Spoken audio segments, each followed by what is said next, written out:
Everyone, thank you for tuning into another video. Today we are going to be focusing on the Patagonia Micro Puff Hoodie. Yes, this is not a winter coat. This is touted as a seasonal transitionary apparel, kind of like a fall into winter or coming from winter into spring.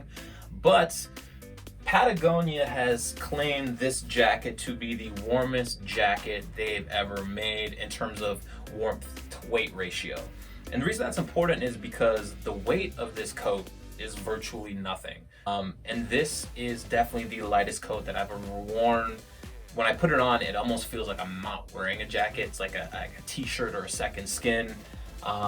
Yeah. So I thought to myself, being it was one of the coldest days for me a few days ago up here, and if it could get me through one of the coldest days of the year this winter for me, this coat definitely will be able to get any of you through anything you need to get through in the spring or the fall.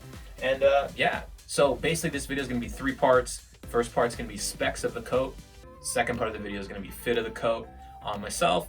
And the third part and final part of the video is going to be my review of the jacket and whether or not I think you should spend your hard-earned money on the Patagonia Micro Puff jacket.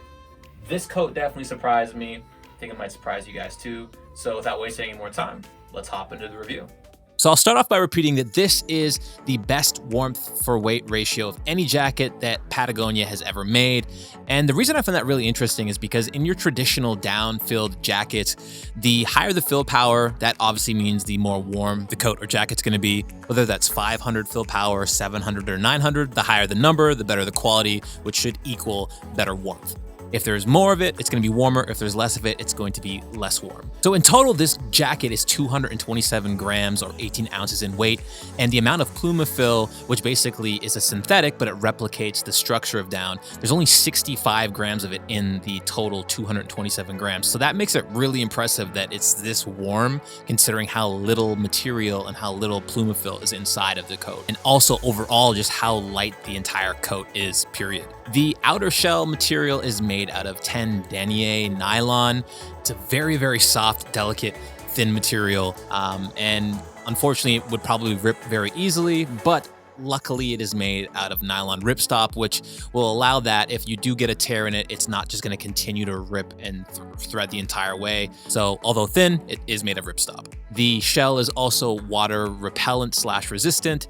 So it's not waterproof, but it's kind of in the middle ground. You can get it wet, it will repel and get water off of you. And the cool thing about the PlumaFill is that if it gets wet, it will still stay warm. Unlike down, if you get down soaked or wet, it will kind of lose its ability to keep you warm. So another benefit of this jacket is if the PlumaFill does get wet, if you do by accident get caught out in a situation where you kind of get soaked, you will still be able to stay warm. And finally, it is windproof, which is very important for me in this video because, as you can see, I am wearing a hoodie underneath of this jacket because unfortunately it was really cold today in this video, and if it wasn't for this hoodie, I probably would not have been able to get away with just wearing this jacket. So pairing this outer shell, which is windproof, with the great warmth of the PlumaFill and my own body heat being able to be retained in this jacket, which I will say is another amazing feature of this jacket. If you are sweating or you have any body heat radiating from you, this jacket is really going to do an amazing job of retaining your body heat within the jacket and keep it from escaping, which really was huge in keeping me warm throughout. I was able to get away wearing a spring or fall kind of trekking jacket in -10 or 15 degree weather. All right, so for the fitting, this is a men's size medium. I wish I would have got a large. I definitely could have done with a large. It's nothing crazy, so if you did get a medium and you're my size, you should be okay. It's just my personal taste. But other than that, it's a nice fitting coat, very light. On this coat, there are pockets on both insides of the jacket. It's not zipper, just a little light elastic here. You can get pretty deep in there, almost to your elbow, so you can fit whatever you want, snacks, water bottle, phone, whatever, or possibly a cat. Yeah, probably not a cat, but he was popping in to say hi, so here he is. But yeah, really nice serviceable inside pockets. There are zippered pockets on the outer. They are not lined, it's just the same nylon ripstop, the denier. Very deep again, nice deep pockets, zippered. The only thing I will say about the pockets is kind of like the Nupsy. When you put stuff on the inside, it all falls right into the same spot, so it can get kind of bulky. That's the only downside. I wish the inner pockets on the inside were up a little bit higher on the chest. So yeah, take a look and see how it fits. It doesn't look snug, but it's definitely as snug as I would have wanted the coat to be. I just was able to wear the hoodie under this, so if I could do it again, I would go a size up.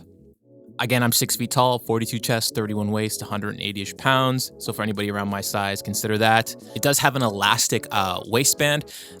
Doesn't have carabiners to adjust the size, so the fit is just gonna be one standard fit for each size. Not so short, your belly button's not gonna pop out, but it fits to size. I just should have got a large, just to give me a little extra space. Good length on the arms there, and it also does come with the elastic wrist on the arm there to keep wind and water, just kind of keep a nice seal on the arm. And right around here is where the tightness is when you raise your arms, and around my chest and underneath the arm. So when you're moving and stretching up like that, you can definitely feel tension around the seams there. It's very tight. And finally, this is the hoodie. There is a jacket version without a hood, but I would recommend if you do want to buy this to get the one with the hood. It just makes sense to have a coat or jacket with a hood. You can get it. The long lost Teletubby, there I am. So there we have it, the Micro Puff hoodie. All right, so what's the final review on this jacket? My review is kind of twofold. First part, I'm gonna say yes, the Patagonia Micro Puff jacket is worth it for the certain person, the hiker, the camper, the outdoorsman. The price point of this jacket is very, very high. And it's high because of all the features and specs, as I mentioned in the video, the PlumaFill, the fact that it's light yet super warm, water resistant, windproof, packable, all of these things breathable, all of these things make it a amazing value for that certain person. So if you are a hiker, if you are a camper, if you're an outdoors type person, outdoorsy, you're gonna find yourself hiking through trails and mountains, this jacket is definitely worth the money. It does everything and it lives up to everything Patagonia says. I was actually really impressed. Part B of this, if you are not that type of person, if you're just the average person trying to buy the jacket for its fashion purposes, Patagonia, popular brand, you want to kind of be fashionable, I think there's better value out there for you in other types of spring or fall coats. I don't think you spend $250, $300 on this jacket just for fashion purposes. But yeah, other than that, that's my opinion. I was really impressed with this jacket. I think it's a great buy if you're that outdoorsman type. But if you just want to wear this for fashion, I think there's other things out there for you. Other than that, thanks again, everybody, for watching and all the support. I hope you enjoyed this review. And until next time, be safe and well out there, guys.